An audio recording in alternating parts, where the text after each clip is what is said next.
El tema de esta mañana es: el primero será el último. No es profecía, es nada más el título, ¿verdad? Vamos a ver Marcos capítulo 10, verso 31, Reina Valera actualizada, dice de la siguiente manera: pero muchos primeros serán los últimos, y los últimos primeros. Incline su rostro y oramos. Padre, te damos gracias en esta preciosa mañana por la bendición que tenemos una vez más de acercarnos a ti para escuchar tu voz, precioso Padre. Señor, yo te ruego que tú bendigas esta palabra, precioso Dios, cada consejo, bendito Señor, que nosotros podemos encontrar en ella, Padre de la gloria, ha de traer edificación a cada uno de nosotros, precioso Señor. Ha de traer, oh Dios de la gloria, consuelo según la necesidad que cada uno de nosotros tengamos en esta mañana. Señor, sé tú bendiciendo nuestras vidas, precioso Señor, enseñándonos, hablándonos, y que cada palabra, Señor, quede grabada en nuestros corazones, bendito Padre, para que podamos, Señor, caminar según tu voluntad y según lo que tú has establecido en ella, precioso Señor. En el nombre de Cristo Jesús te damos gracias, precioso Señor. Amén y amén. Si me pudieras bajar el piano aquí, por favor. Gracias. Bueno, Jesús enseñó, mis hermanos, de diferentes maneras, ¿verdad? A veces ponía ejemplos, a veces hablaba a través de historias o contaba pequeñas historias que se conocen como parábolas, pero también hablaba a través de paradojas, es decir, él enseñaba paradojas para que la gente, para darle un ejemplo a la gente de principios que él quería dejar saber. Ahora, algunos quizás se están preguntando qué es eso de paradoja, ¿verdad? Yo solo conozco una patoja, dirán los guatemaltecos. Pero bueno, una paradoja es una figura de pensamiento, según el diccionario, que consiste en emplear expresiones que aparentemente envuelven una contradicción. Es decir, que él decía frases que no concordaban, es decir, no tenían, por decirlo así, aparentemente no tenían sentido, porque se contradecían. Por ejemplo, decir que el primero será el último y el último será el primero, eso es una paradoja, es decir, al parecer es contradictorio. No es posible que el que esté de último sea el primero, o que el que esté primero termine siendo el último. Sin embargo, cuando Jesús hablaba de esto, no estaba simplemente diciendo cosas por decir, sino que había un sentido que él le quería dar a lo que quería enseñar, valga la redundancia, al pueblo. Quería enseñarles algo totalmente nuevo. ¿Por qué? Porque parece imposible que esto suceda, hablando de que el primero sea el último, pero sin embargo, mis hermanos, en Marcos nosotros encontramos varias paradojas que el Señor dejó saber que aparentemente, una vez más, no tenían ningún sentido. Y vamos a ver estas 5 rápidamente, nada más porque me quiero enfocar solamente en la que estamos estudiando el día de hoy. Número 1, él dijo: 2 serán 1. ¿Cómo es posible? Bueno, si usted suma 1 más 1, ¿qué es? Lógicamente son 2, ¿verdad? Entonces él hablaba en el verso 8, el capítulo 10 de Marcos, dice: y los 2 serán una sola carne, así que no son ya más 2, sino 1. Todas estas cosas podían causar cierto grado de confusión en la gente. Número 2, el adulto debe hacerse niño. Ahora, ¿puede un adulto hacerse niño, hermano? En el curso natural, lo que pasa es que el niño va creciendo y va haciéndose un adolescente, y de adolescente, llega a ser un joven, y de joven pasa a ser un adulto, y luego un adulto mayor, y bueno, todo, ¿verdad? Todo el proceso. Eso es lo normal. Sin embargo, Jesús dice que debe hacerse como un niño. El que es un adulto debe hacerse como niño. Pudiera ser contrario a lo que dijo el apóstol Pablo, que deberíamos de dejar de ser niños, ¿verdad? Pero mire lo que dice el verso 15. Dice: de cierto os digo que el que no reciba el reino de Dios como un niño, no entrará en él. Entonces había una verdad detrás de esta paradoja, de que había que tener la confianza y la fe de un niño para poder entrar en el reino. Una de las cosas más difíciles que hoy día se están viendo es porque la gente tiende mucho a irse sobre la lógica. No, lo lógico es que esto pase. O sea, si a mí me golpean, lo que yo debo hacer es dar un golpe de regreso, porque me están golpeando. Sin embargo, el Señor decía: si te pegan en una mejilla, pon la otra. ¿Verdad que no tiene sentido que le peguen a uno? ¿Quién ha practicado eso alguna vez, hermano? Gracias a Dios yo no he tenido la oportunidad de practicarlo. Me han dado una y con esa es suficiente. ¿Verdad? No anda buscando la otra. Pero eso lo enseñaba el Señor, y algunos dicen: no, pero era así como que no se refería así literal. No, sí era literal. A veces hay que hacerlo. Pero entonces el Señor dice: tienen que tener la fe de un niño para que entonces ustedes puedan entrar en el reino. Deben creer, no le busquen la lógica a todo, porque no se lo van a encontrar. Estudien la palabra y ahí van a encontrar lo que ustedes necesitan saber, lo que ustedes deben conocer. Las cosas ocultas, dice la Biblia, le pertenecen a Dios, mas las reveladas son para nosotros y para nuestros hijos. Entonces el Señor dijo esta paradoja. Luego, el número 3: si te vuelves pobre, tendrás un tesoro. Mire lo que dice el verso 21. Entonces Jesús, mirándole, le amó, es decir, le habló con amor, y le dijo: una cosa te falta, anda, vende todo lo que tienes y dalo a los pobres, y tendrás tesoro en el cielo, y ven y sígueme tomando tu cruz. ¿Quién de nosotros se atrevería a decirle a alguien: tienes mucho, vende todo lo que tienes, quédate pobre y vas a tener un tesoro?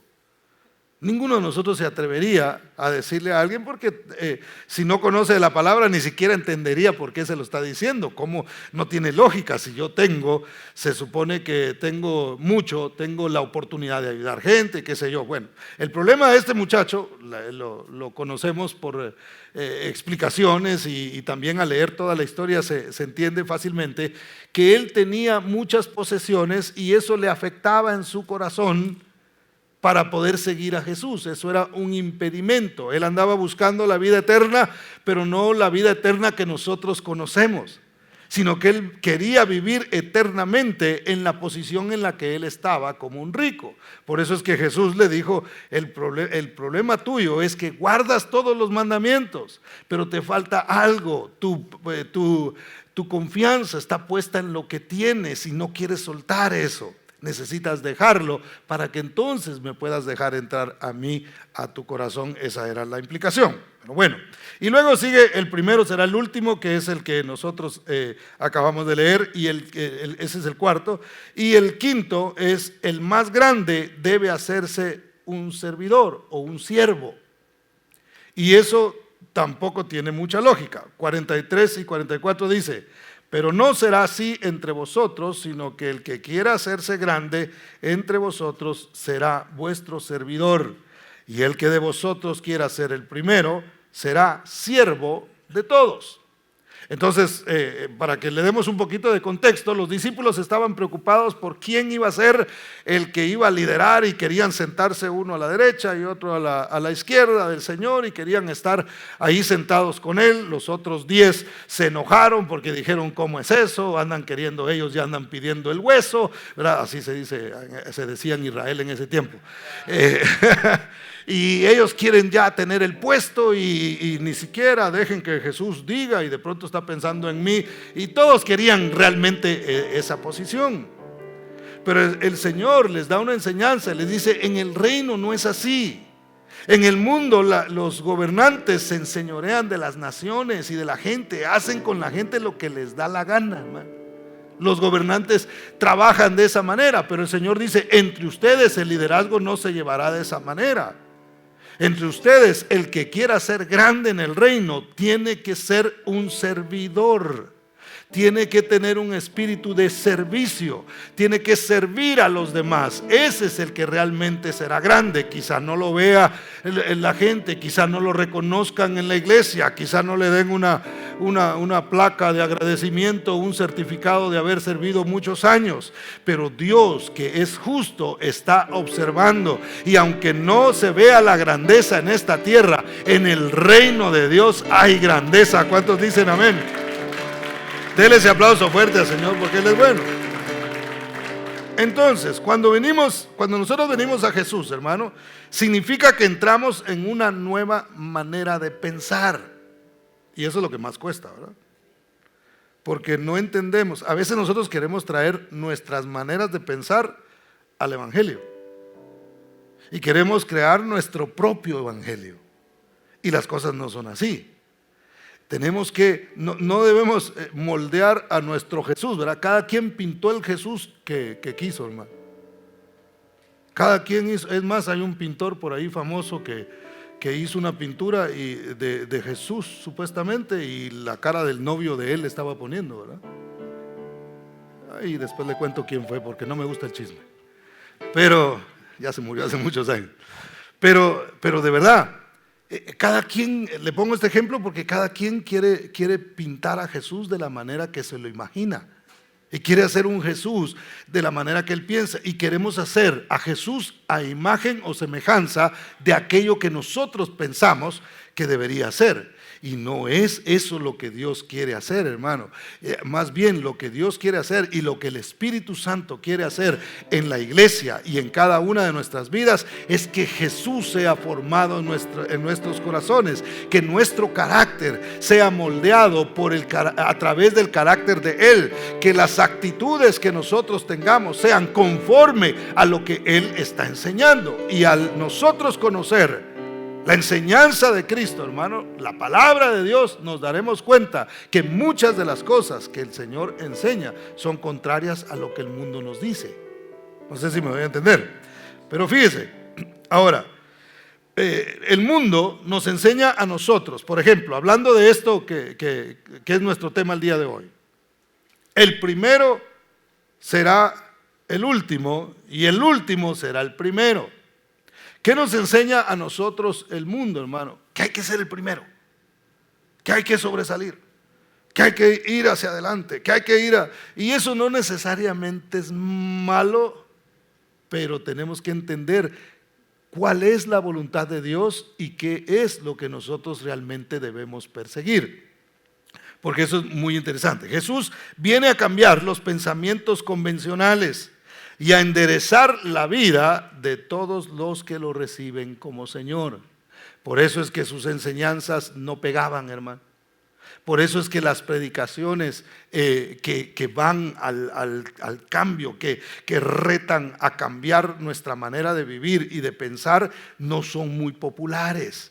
Son más populares las que dicen tú puedes, tú debes hacerlo, y hay un gigante en ti, y hay algo grande, y hay esto. Eso pega más porque va más de acuerdo a lo que el mundo nos enseña.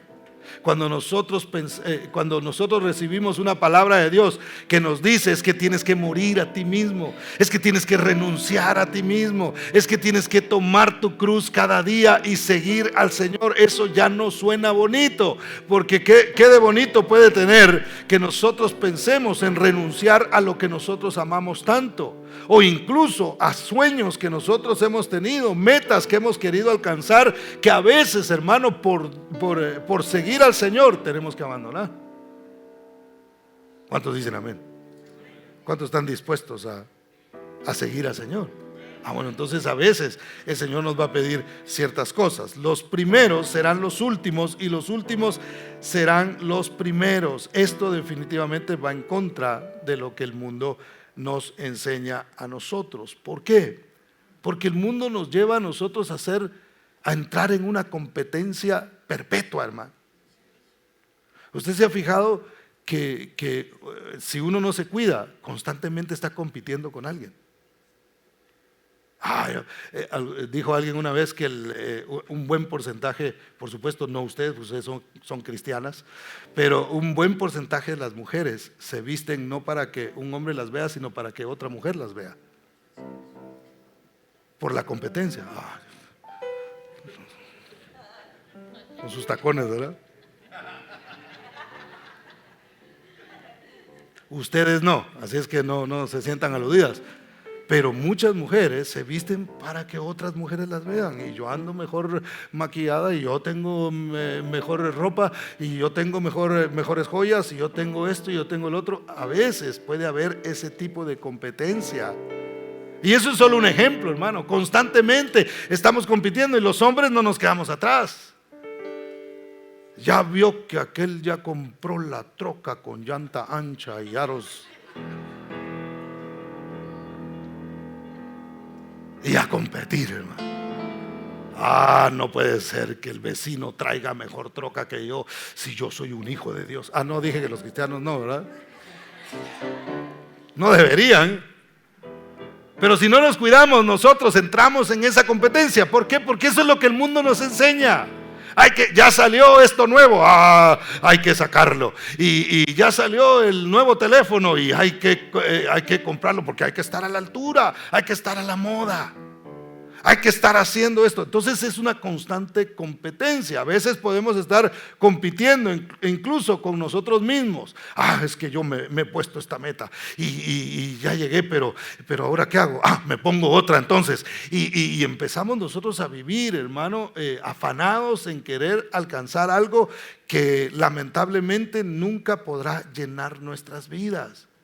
Y obtenemos cosas que luego se empiezan a arruinar. Porque como yo siempre he dicho acá, cuando usted compra algo nuevo, un poco tiempo después deja de ser nuevo. Entonces nunca nos va a llenar a nosotros ninguna cuestión material. Eso debemos nosotros entenderlo. ¿Cuántos dicen amén? Me gustó algo que leíamos con el equipo de la iglesia el día jueves en una reunión. Y este escritor, leíamos un libro, y este escritor decía que hay que correr la cortina, del materialismo para que podamos ver las cosas espirituales. Y eso es una verdad. Y la palabra de Dios no es para volvernos a nosotros materialistas. Por el contrario, es para correr esa cortina de materialismo y que podamos ver que hay un Dios eterno que nos ama con todas sus fuerzas, que nos redimió del pecado para que nosotros no viviéramos conforme vive el mundo y afanados en las cosas que vive el mundo, sino que nosotros veamos más allá, una vida más importante, que es nuestra vida espiritual, que es nuestra relación con Dios. A veces las cosas, hermano, las competencias que nos armamos entre nosotros no nos permiten ver lo que Dios tiene preparado para nuestras vidas. Entonces corramos esa cortina de materialismo y vayamos hacia lo espiritual, que es lo más importante porque es lo eterno. ¿Cuántos dicen amén? Denle ese aplauso fuerte a Cristo. Entonces, hermano, el reino de Dios no se trata de competir. La competencia siempre trae consternación. ¿Sabe que en las competencias siempre hay tristeza? Siempre. Vea usted a los que ganan, pero vea a los que pierden. ¿Usted se ha detenido a observar a los que perdieron, no? ¿Se ha detenido? Tal vez ganó el equipo que usted quería que ganara, ¿verdad? Y usted está ahí, pero si usted se detiene y ve a los que perdieron, usted ve que estos no están brincando, ni están riendo, ni están haciendo nada de eso, sino por el contrario, algunos de ellos están llorando. Algunos de ellos se están sintiendo mal. ¿Por qué? Porque en las competencias siempre hay alguien que pierde. Es más, aún el que gana, algo pierde. En cualquier triunfo que se tenga, hermano, siempre va a haber una pérdida. En cualquier ganancia siempre tiene que haber una pérdida. ¿Por qué cree que en contabilidad le enseñan a uno lo que son ganancias y lo que son pérdidas? Lost and profit se llama en inglés, ¿no? Sí, ¿verdad? Qué bárbaro. Pero no dijeron amén, así que se me da que no entendieron. Pero bueno. Entonces, cuando se gana una competencia, algo se pierde. De hecho, Jesús dijo, el que quiera ganar su vida, ¿qué va a pasar? La perderá. Pero el que pierda su vida, esa es otra paradoja, por causa de mí, entonces la hallará. wow, no se entendía eso así nada más, hermano. Había que tener un maestro que explicara esas cosas. Entonces, en una ganancia siempre hay pérdida. En un triunfo siempre hay algo que se va a perder. Y mientras yo preparaba este mensaje, me acordaba de un boxeador que de pronto, como fue en nuestra generación, ¿verdad? Lo seguimos su carrera, a los que nos gusta un poquito el boxeo. No me gustan los golpes, pero sí el boxeo, el deporte en sí, ¿verdad? Y me acuerdo de Oscar de la Hoya. No sé si alguien de ustedes escuchó de este boxeador. Cuando él comenzó, nadie lo conocía, nadie. Se fue a las Olimpiadas, creo yo, y ahí en las Olimpiadas él ganó la medalla de oro. Y sacó me acuerdo bien que sacó una bandera de Estados Unidos, otra de México, porque él es nacido en Los Ángeles, pero de origen mexicano. Y sacó sus dos banderas, y Oscar de la Hoya, y los noticieros de deporte no dejaban de hablar de él. En cuanto él ganó esa medalla, se fue sin que mucha gente lo conociera. Y cuando regresó, lo primero que había perdido era su privacidad. Porque en su casa, allá en el este de Los Ángeles, estaba el montón de gente buscándolo y lo querían saludar y querían verlo. Y Oscar de la Hoya, y Oscar de la Hoya. De ahí comenzó él a perder muchas cosas. Luego vinieron otros triunfos, empezó a ganar peleas y empezó a ganar mucho dinero y empezó a ganar fama, hermano, y era algo tremendo, y era un muchacho muy carismático. Entonces hasta caía bien, ¿verdad? No era así todo serio como algunos, sino que era muy, muy carismático. Pero de repente se empezó a ver que este muchacho empezó a caer en vicios, en excesos. Empezó a caer en alcohol, terminó en un lugar de rehabilitación, y creo que hasta terminó perdiendo su familia. Entonces, lo que el mundo nos ofrece a nosotros como ganancia tiene realmente una pérdida. Tiene algo que se va a perder. En cada triunfo que nosotros obtengamos de manera humana, hermano, siempre habrá algo que se pierde. Hay gente que se pone metas y dice: yo quiero juntar este dinero y voy a hacer aquí y voy a hacer allá, y empiezan a hacer, y cuando vienen a sentir, se perdieron de un montón de cosas por el afán que tenían de lograr lo que se habían propuesto como meta. Entonces me doy a entender en lo que le explico, ¿verdad? Denle un aplauso al Señor porque Él es bueno. Entonces, Jesús habló a aquella generación y quedó escrito en la palabra para cada uno de nosotros, hermano, diciendo: el primero será el último. Ustedes deben entender cómo trabaja el reino para que la satisfacción que ustedes reciban, porque no se trata de no emprender nada. No, yo no estoy diciendo eso, quédese en su casa y espere a ver la bendición de Dios, ¿verdad? Algunos se quedan en la casa esperando la bendición de Dios, o que los llamen para ofrecerles un trabajo. No, los trabajos hay que salirlos a buscar. Las cosas que nosotros queremos lograr hay que salir a hacerlo, ¿sí o no? ¿Verdad?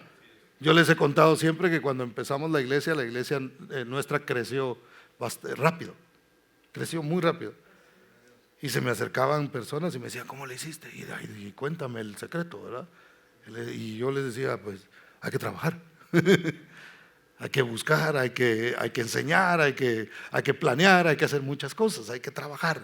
Nada viene solo así, hay que hacer las cosas. Entonces, simplemente este mensaje no es para decirle a usted: quédese esperando a ver qué sucede, sino que entendamos lo que es importante realmente, y que si estamos en las manos de Dios, hermano, Él es el que tiene el control de todas las cosas. Que si yo emprendo algo y no me sale, no me muero ahí porque no puse mi vida en eso. Que si logro algo, no me vuelvo loco, porque toda la gloria y toda la honra le pertenece al que nos da la vida y al que nos da todas las cosas. ¿Cuántos dicen amén? Entonces, Jesús nos advierte sobre esta actitud de la vida y nos hace un llamado a salir de la competencia. Si usted quiere hacer algo en la vida, si un joven quiere llegar a ser, qué sé yo, un profesional, o quiere tener un negocio, no lo haga por competir. Esa es la implicación. No lo hagamos porque queremos sobresalir y vernos mejor que alguien. Nosotros queremos algún día tener un edificio, pero no porque estemos compitiendo con nadie. Queremos que la iglesia crezca, pero no para que digan, wow, o sea, si hay esa actitud, hermano, eso es lo malo. Y eso es lo que puede traer a nuestra vida frustración en lugar de traer gozo. Cuando Dios es el que hace las cosas, hay una satisfacción en nuestros corazones.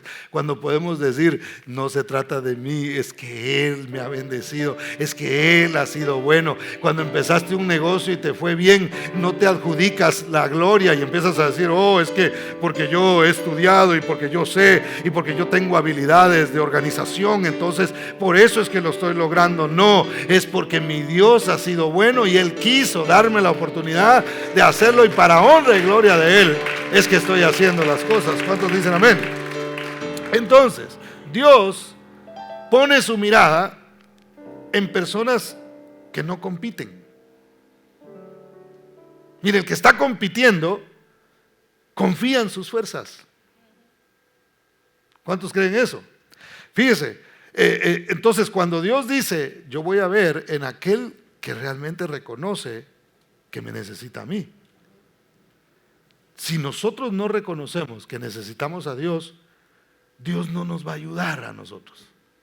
¿Me dan a entender? Tiene que haber una actitud de humildad en nosotros y reconocer que necesitamos de su ayuda. Veamos 3 ejemplos, mis hermanos, que quiero mostrarles bíblicos para que entendamos bien lo que significa el primero será el último y el último será el primero. La competencia, y vamos a ver la competencia por una posición de liderazgo. Todos nosotros conocemos, o la mayoría conocemos, la historia de David. ¿Se recuerda cuando Dios le dijo a Samuel, vete a la casa de Isaí, porque ahí es donde está el rey, el próximo rey de Israel? Y se recuerda lo que pasó. Se fue Samuel, ¿verdad?, a buscarlo, porque Samuel lo tenía que ungir. Él, siendo profeta, tenía que ungirlo. Todavía estaba Saúl en el trono, pero ya Dios había determinado que el reino de Saúl no duraría mucho, y el reino sería pasado entonces a un hijo de Isaí. Pero cuando llega él, obviamente Dios va y le dice, vete a la casa de Isaí, porque ahí es donde está el rey. Pero no le dio específico quién era. No le dijo, mira, y es uno, el más chiquito, es así, canchito, ¿verdad? No le dijo nada de eso el Señor. Canchito quiere decir rubio o güero, ¿verdad? Entonces no le dijo eso, sino que le dijo, ve ahí y tú vas a escoger. Tú vas a escoger al que yo te diga. Cuando llega Samuel, hermano, empieza a observar, y el primero que aparece se llama Eliab. Y Eliab quiere decir fortaleza. Era un hombre grande, fornido. Cuando Samuel lo vio, dijo, no busquemos más. Este es. Se armó la competencia ahí por el trono, hermano, por tomar el liderazgo de Israel. Cuando llegan todos los hijos de Isaí, aparentemente todos, llegan y pasa este primer hombre, y al verlo dice, un hombre así necesitamos de rey. Tiene el porte de rey, ya va listo para ungirlo, hermano. Cuando el Señor de repente le dice, no mires a su parecer, ni lo grande de su estatura, porque no es porque Jehová no ve lo que ve el hombre, pues el hombre ve lo que está delante de sus ojos, pero Jehová mira el corazón, dice la Biblia. Ve por qué es más importante lo que hay dentro de nosotros que lo que hay por fuera, hermano. Ve por qué no debemos andar compitiendo con nadie, porque el que conoce realmente nuestros corazones es el Señor. Entonces el Señor le dice no, pero luego pasa otro que se llama Abinadab, y Abinadab significa generoso. Entonces yo me imagino que Samuel, de alguna manera, entendiendo el significado del nombre, dijo, este es el que va a ser rey. Y conocemos la historia, Dios le dijo, tampoco es este. Ahora ya no se apresuró a quererlo ungir, ¿verdad? Y después vino otro que se llamaba Sama. Y Sama significa desolación. Me imagino que pensó de pronto Samuel en un buen comandante del ejército, su nombre, desolación, no, este va a acabar con todos los enemigos. Y Dios le dijo, tampoco es este. Y así, no se menciona los otros 4, pero pasaron 7 de ellos, hermano. Cuando pasaron 7 de ellos, dijo Dios, no es ninguno de estos. Entonces Samuel dijo, ¿son todos tus hijos? Mire qué ingratitud, hermano. Porque si dijo, trae a todos tus hijos, todos son todos, ¿verdad? Eran los 8 y trajeron solamente 7. Imagínense que a usted le digan, traiga a sus hijos. Y, sí, pero aquel déjenlo ahí, ¿verdad? Vénganse nada más ustedes. ¿Cómo se sentiría el hijo? ¿O cómo se sentiría usted que hubieran llamado a todos sus hijos y a usted lo hubieran dejado en el cuarto diciendo, de veras que tenemos otro? Pues no nos acordábamos. Y el que no compitió, hermano, el que no se puso en la competencia, en ese Dios había puesto su mirada. Dios, que conocía el corazón de David, sabía que a él lo había escogido. Pero lo que a mí me llama la atención es que él no aparece en el concurso. No aparece en el desfile de reyes, ¿verdad? Parecía un desfile de belleza, pero de hombres, ¿verdad? Y no aparece ahí. Y entonces dice, hay uno. Sí hay uno. Pero ese está cuidando las ovejas. O sea que las ovejas eran más importantes que David, según lo que nosotros podemos observar ahí. Por eso es que Dios le dice a David en un momento dado, no le dice, te llamé de detrás de tus hermanos. Le dice, de detrás de las ovejas te llamé. Para tu familia las ovejas eran más importantes que tú, pero ahí yo vi tu corazón y de ahí te traje y te puse por príncipe, te puse por rey, y un reino, hermano, que sigue todavía. ¿Por qué? Porque Cristo es rey y su descendencia viene de David. Entonces Dios confirmó ese trono. Ahora, veamos primer libro de Samuel 16, 11 y 12. Dice, entonces dijo Samuel a Isaí, ¿son estos todos tus hijos? Y respondió, queda aún el menor que apacienta las ovejas. Y dijo Samuel a Isaí, envía por él, porque no nos sentaremos a la mesa hasta que él venga aquí. Envió pues por él y le hizo entrar, y era rubio, hermoso de ojos y de buen parecer. Entonces Jehová dijo, levántate y úngelo, porque este es. El último vino a ser el primero, ¿no?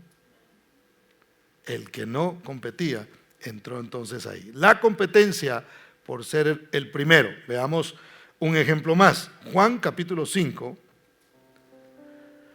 versos 2 al 7. Y a mí me encanta este verso porque enseña tantas cosas, tantas verdades que nosotros podemos ver acá. Juan capítulo 5, versos 2 al 7.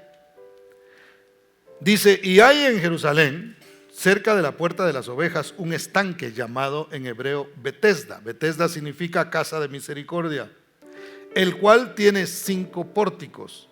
En estos yacía una multitud de enfermos, ciegos, cojos, paralíticos, que esperaban el movimiento del agua. Note que los que estaban aquí, esta era una competencia de gente enferma.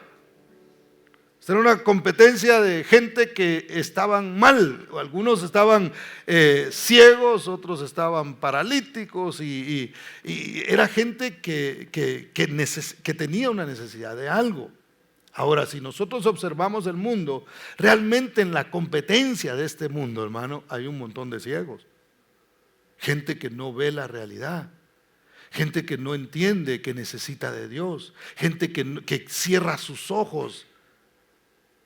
Gente que cierra sus oídos a oír la voz de Dios. Entonces todos estos estaban esperando un movimiento que les diera a ellos lo que ellos estaban buscando. Yo no sé si a usted le ha pasado, pero la mayoría de los seres humanos estamos siempre como esperando algo. ¿No se ha dado cuenta usted de eso? Siempre estamos esperando que algo aparezca, que algo suceda, que algo cambie, o quizá usted de niño pensaba, y si alguien viene y me regala una bolsa con dinero. No sé si alguna vez pensó usted en eso, ¿verdad? Me acuerdo que una vez yo soñé que había encontrado un montón de dinero. Yo era un niño. Y empecé, hay otros que tuvieron ese sueño también, ¿verdad? Y yo metía un montón de dinero a las bolsas del pantalón, y así me llenaba las bolsas de billetes, hermano. Entonces yo en la noche dejaba mi pantalón colgado así en un clavo que mi papá me había puesto ahí. Y cuando desperté, hermano, la primera reacción fue hacia el pantalón. Y metí la mano así, y nada, hermano. Pero como que siempre tenemos una expectativa de lograr algo. De pronto no es dinero, pero siempre tenemos así como que estamos buscando ciertas cosas. Entonces así se encontraba estas personas, y así se encuentra el mundo, buscando algo, esperando un movimiento que les traiga la paz, esperando un movimiento que les haga sentir realmente completos o satisfechos. Y nosotros, hermano, que somos hijos de Dios, entendemos que antes estábamos como estos ciegos, como estos paralíticos, tratando la manera de encontrar algo, pero no fue sino hasta que encontramos a Jesucristo que supimos lo que verdaderamente era la paz y lo que verdaderamente era la satisfacción en nuestras vidas. Ahora, tenían su confianza puesta en una posiblemente superstición, porque no hay nada que indique en la palabra que esto era una verdad. Mire el versos 4 y 5, dice: porque un ángel descendía de tiempo en tiempo al estanque y agitaba el agua, y el que de último, no era el último, ¿verdad?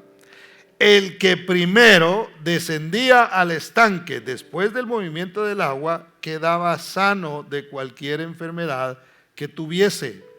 Y había allí un hombre que hacía 38 años que estaba enfermo. Ahora, note, estos estaban compitiendo por ser los primeros. Estos querían, yo me imagino que se peleaban entre ellos, se jaloneaban, y como eran, usted se imagina un cojo tratando de llegar ahí, un paralítico tratando de llegar. El ciego, díganme, ¿cómo para dónde? ¿Por dónde voy? ¿Por dónde voy? A la derecha, a la derecha. Y el movimiento del agua había que esperarlo. Y el que primero lograra tocar, el enfermo que primero lograra tocar el agua, después que, según ellos, el ángel lo movía. Imagínense el ciego cómo sabía cuando esa agua se movía. No podía ver. Y el cojo lo veía de lejos, de pronto un airecito pasaba por ahí, el ángel ya lo tocó, y a ver cómo le hacían, y salgamos corriendo. ¿Y cómo corría si no podía? Entonces tenían una enfermedad y ellos querían sanarse, el cojo quería poder caminar bien, el ciego quería tener la habilidad una vez más, o quizá nunca la había tenido, de poder ver, de poder observar. Y no lo podían lograr. Trataban, la lucha era por ser el primero. Porque imagínense, hermano, qué ingrato el ángel, que solo era uno nada más. Solo uno se podía sanar, según lo que ellos decían, aunque una vez más no hay nada que diga que alguien se sanó haciendo eso. Y estaban ellos en esa lucha, tratando la manera de salir adelante. Así se encuentra el mundo hoy. Ciegos esperando un movimiento, cojos tratando de correr hacia la sanidad y encontrar lo que necesitan. Pero los primeros serán los últimos, y los últimos serán los primeros. ¿Por qué? Porque Jesús aparece, mis hermanos, en la escena y pone la mirada una vez más en el que ya no competía. Después de 38 años de estar intentándolo, yo me imagino que este hombre era un paralítico. Ya se quedó mejor solo observar cómo era el asunto. De pronto venía el movimiento ahí, una vez más, quizá alguien la movía, o alguien decía, ya se movió. y a observar cómo todos se tiraban y trataban y a ver si lograban alcanzar, y él ya solamente observaba. Cuando Jesús llegó, note, lo lógico o lo justo, si pudiéramos decirlo así, en nuestra justicia humana, hubiera sido el que ya logró llegar más cerca. A ese voy a ir a atender. No, hombre, yo veo que ya llevas tiempo, por fin estás ya a un paso de lograr tocar el pozo, te voy a sanar a ti. Jesús no fue al que todavía estaba intentando llegar ahí, sino que se fue al que ya no, al que estaba hasta atrás, al que ya solo observaba a los demás. Cuando nosotros dejamos de competir, hermano, es cuando Dios viene a nosotros. Cuando nosotros dejamos de luchar con nuestras propias fuerzas, es que el Señor dice, ahora es que te quiero ayudar. Cuando viene el cansancio en nuestras vidas, espiritual, físico, emocional, no es tiempo de correr de Dios, es tiempo de esperar la mano de Dios que nos va a fortalecer y que nos va a levantar. No es tiempo de alejarse de Dios. Cuando usted se sienta cansado emocionalmente o espiritualmente, no se aleje de Dios. Déjese tocar por el Señor, porque Él está a punto de hacer un milagro en su vida. ¿Cuántos dicen amén? Denle ese aplauso fuerte a Cristo, porque Él es bueno. El último resultó ser el primero. Jesús invita al paralítico a salir de la competencia, hermano. Mire, verso 8 dice, no leímos el 6 y 7, ¿verdad? ¿Leímos? No, ok, leamos. Cuando Jesús lo vio acostado y supo que llevaba ya mucho tiempo así, le dijo, ¿quieres ser sano? Señor, le respondió el enfermo, no tengo quien me meta en el estanque cuando se agita el agua, y entre tanto que yo voy, otro desciende antes que yo. Señor, no tengo a alguien que vaya y me lleve hacia ese lugar. No tengo a alguien que me haga el favor de levantarme y llevarme. Mientras yo trato de llegar, ya otra persona ha llegado antes que yo. Necesito a alguien que me lleve hacia allá. Necesito a alguien que me ayude a ser el primero. Y eso es lo que a veces nosotros andamos buscando. Alguien que nos ayude a ser el primero.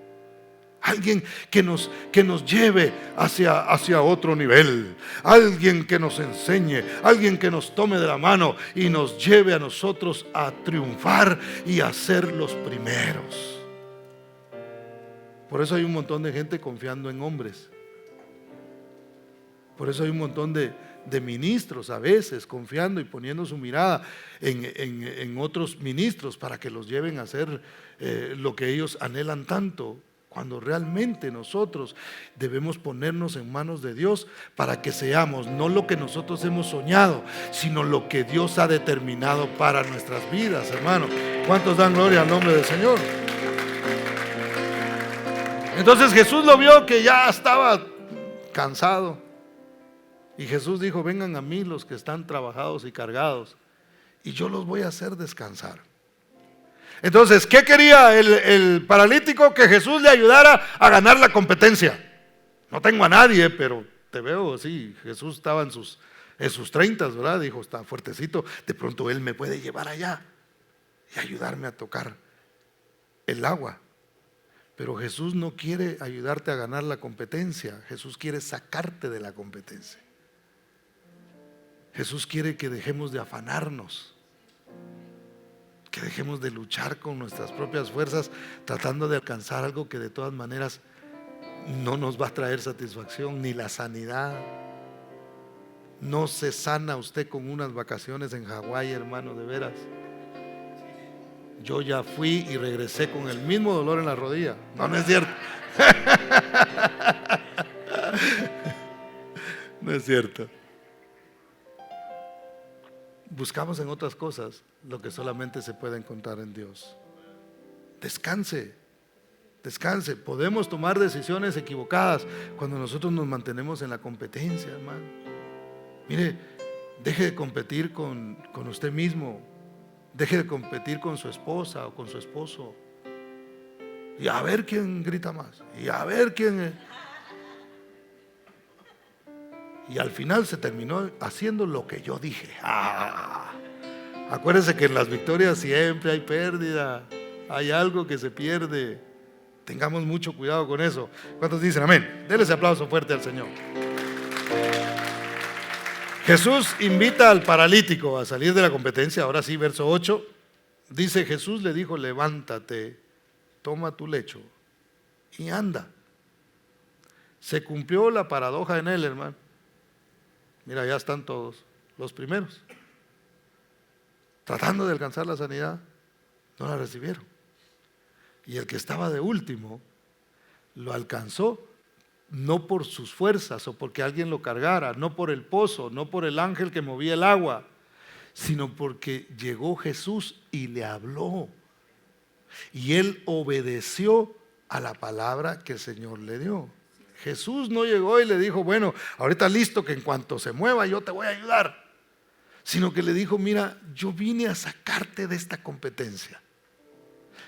Levántate, toma tu lecho, ya no te quedes aquí, sal de la competencia, vas a levantarte, vas a tomar tu lecho y vas a andar y te vas a retirar de aquí.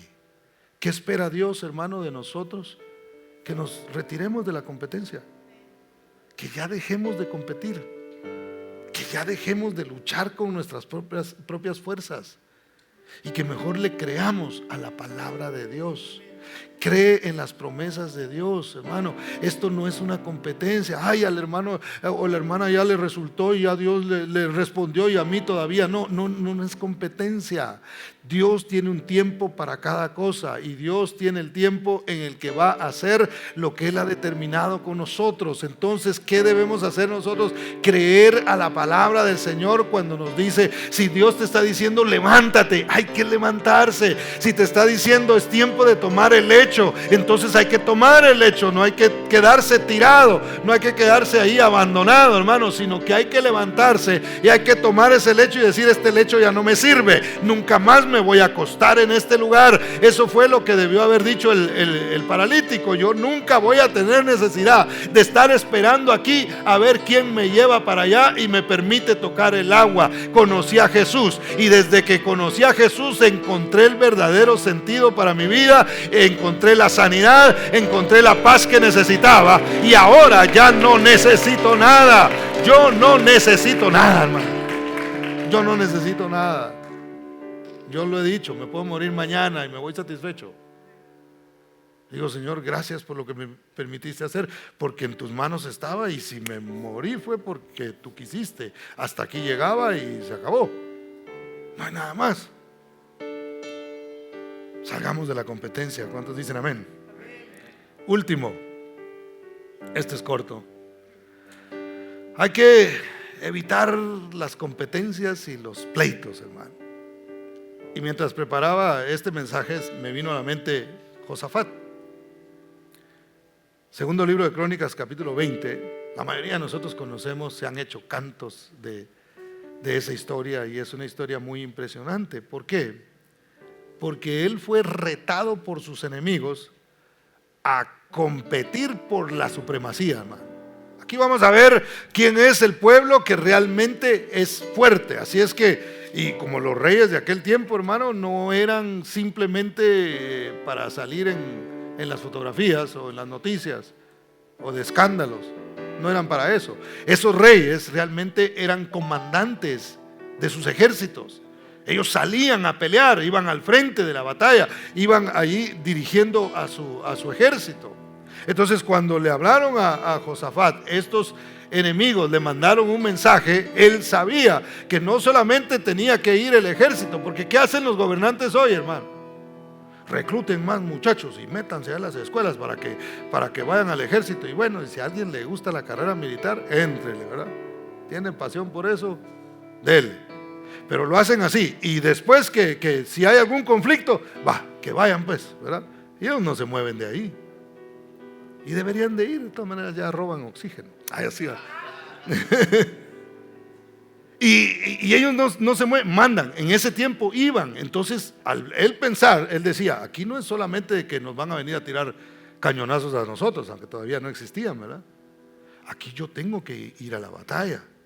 O sea, el temor no era solo por qué iba a suceder con sus soldados, sino que iba a suceder con él mismo, que iba a tener que ir a la batalla. Ahora, esto es interesante, mis hermanos, porque este hombre, en lugar de pararse y decir, bueno, yo le voy a entrar a la competencia y vamos a demostrarles quiénes somos nosotros, eran 3 enemigos. Entonces, ¿qué hace él? Se rinde, pero no se rinde a sus enemigos, se rinde delante de Dios. Porque a veces nosotros nos rendimos, pero frente a nuestro enemigo. Uy, me ganó la carne, hermano. Y me ganaron los malos pensamientos. Y me ganó la boca y otra vez dije lo que no debería haber dicho. Nos rendimos ante nuestros enemigos en lugar de rendirnos delante de Dios. Entonces Josafat no dijo, bueno, entonces paz, aquí ustedes son los meros, los enemigos, y hagan con nosotros lo que quieran, nosotros nos rendimos porque no tenemos fuerza. Él corrió entonces a Dios y dijo, yo no voy a competir con ellos, yo voy a poner esto en las manos de Dios. Y la Biblia dice que convocó ayuno y puso a ayunar, hasta los animales ayunaron, hermano. No entendían por qué, pero no comieron.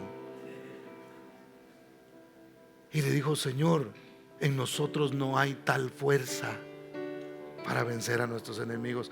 Reconocemos que no podemos. Tú eres el único que puedes hacer la diferencia en nuestras vidas. Entonces nosotros venimos a ti. No corremos a nuestros enemigos, no vamos a tratar de parecer muy valientes, sino venimos a ti para que seas tú el que hagas la diferencia en nuestras vidas. Entonces, hermano, cuando alguien hace eso, mire el llamado que el Señor les hace.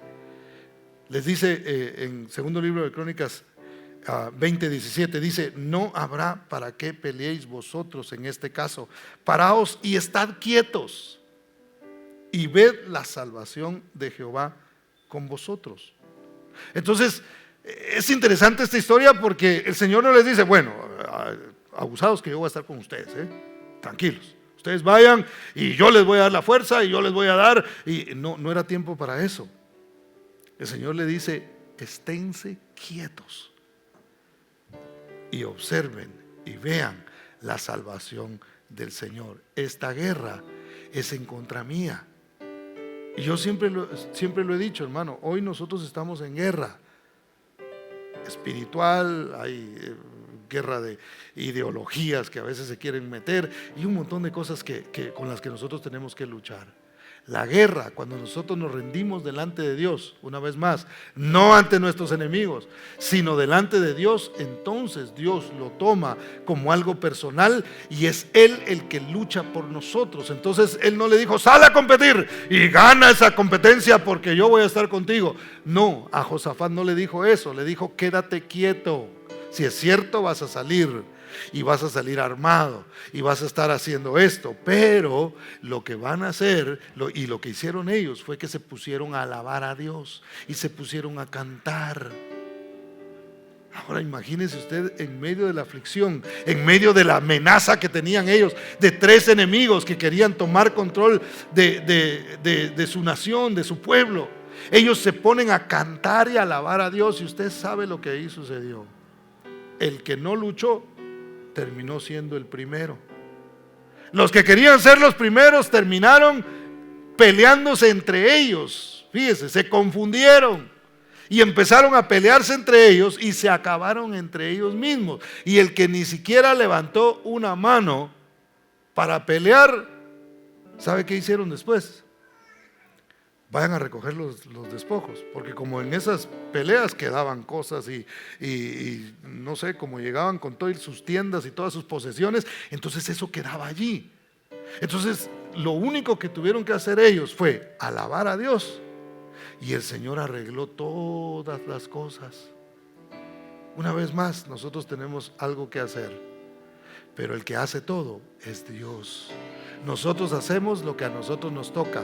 Cantamos, alabamos a Dios, descansamos en Él, y el Señor dice: quédense quietos. Y quietos es un decir, ¿no? Porque realmente hay que alabar a Dios, hermano. En medio de la aflicción y de la competencia que pudieras estar, debes decir: Señor, yo voy a salir de la competencia, voy a confiar en tu palabra, voy a confiar en tu fortaleza, voy a levantar mis manos a ti y voy a alabar, porque esa es una manera de descansar. Cuando usted está aquí, hermano, alabando a Dios, y encima de su cansancio físico usted comienza a usar sus manos y usted comienza a danzar, realmente usted está descansando. Es otra paradoja, ¿verdad? Porque físicamente se está cansando más, pero su alma está descansando, porque usted está dejando sus afanes a un lado y está poniendo su confianza en aquel que tiene el control de su vida. Porque eso fue lo que hicimos: le dimos nuestra vida a Cristo. ¿Para qué? Para que Él fuera nuestro Señor. El Señor, ¿qué hace?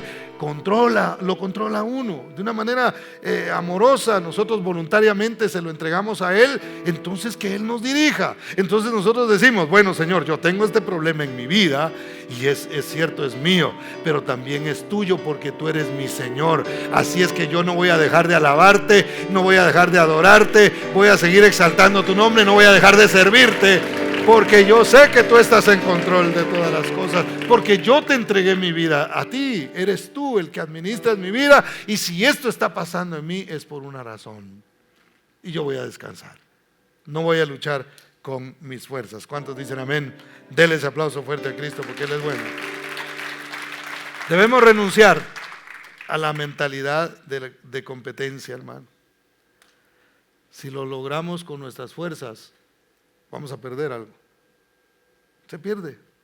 Algo se pierde, hermano. En las competencias algo se debe perder. Entonces, ¿por qué no mejor perder nuestra vida para hallarla? Perder nuestra vida esto es lo que para mí es vida, ¿verdad? Ustedes han oído esa expresión de cuando alguien anda por allá en la playa y dice: esto sí es vida, dice, ¿verdad? ¿Verdad que sí? De plano que usted lo ha dicho también, pero realmente eso nos gusta. Entonces lo estoy poniendo solamente como un ejemplo. Cuando nosotros decimos: esto es lo que a mí me gusta, naturalmente, y si lo tengo que dejar por el Señor, lo voy a hacer, porque el que pierda su vida por causa de Él, entonces la hallará. El que piense estar de último, el Señor dirá: como no estás en competencia, yo te voy a poner donde yo he determinado que te voy a poner. Descansa en el Señor. Trabaja, sí. Estudia, sí. Pero no pongas tu mirada y tu confianza en eso, porque cuando lo logres te darás cuenta que realmente no llena tu corazón. Solamente Dios, solamente su palabra. No solo de pan vivirá el hombre, sino de toda palabra que sale de la boca de Dios. Por eso es que aunque por 38 años ese hombre había estado tratando de alcanzar algo, nunca lo logró hasta que obedeció a aquel que le estaba diciendo: es tiempo de levantarse, es tiempo de recoger tu lecho y es tiempo de caminar de la manera que yo te muestro. ¿Cuántos dan gloria al nombre del Señor? Denle ese aplauso a Cristo y póngase de pie, por favor.